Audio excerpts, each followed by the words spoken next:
gabagabadii sanadka dhammaadkiisii teeramkii afaraad marka insha Allah waxaan doonaynaa inaan soo xirno abaar kadib ciyaalka wax loo qaybin doona nacnacay shukulaato iyo kadib waxaan aadaynaa ciyaarihii sportiskii imroni kubadii cagta ayaanu aadi doonaa nus sac kadib marka waxaan rajaynaynaa sanadkiisa ilaahay taariikh wax nagu gaarsiiyo hadduu abraal ka noqdo oo lagana aaminaynu leenahay marka insha Allah daawasho wacan ardaydeena waa kuwaana waalidiintana fasalka dambe ayay ku jiraan macallin Cabdiqaadir ayaa xagga xoogaa wacdiyo iyo qofo iyo ugu dambeynaya insha Allah sidaad aragtaan maanta maadaama xirtaankii la soo gaaray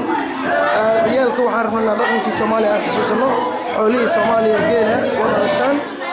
iyo geela sida loo liso iyo geela sida waqti baadiyihii Soomaaliya halaleey yani waxa weeye macnaheedu waa heesta geela loo qaada markii oo geelka la lisayo ama markii caanaha markii biyaha ceelka laga soo dhaaminayo sida aragtaan kuwaas waa geela meeshaan waa baadiyihii Soomaaliya meelaha kale baadiyaha Soomaaliya marka haddaba waxaan doonaynaa waalidiinta insha Allah way arki doonaan dhaqanka dugsiga dhaqanka afka Soomaaliga ee koonfurta Australia insha Allah waxaan rajaynaynaa inaad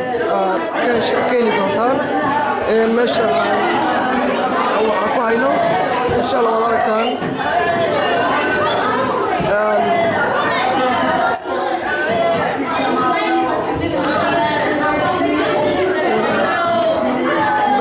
وعن وكيل كنت information كانوا دل يروح معلومات وقصص صندوق دugsiga shabakadeena ah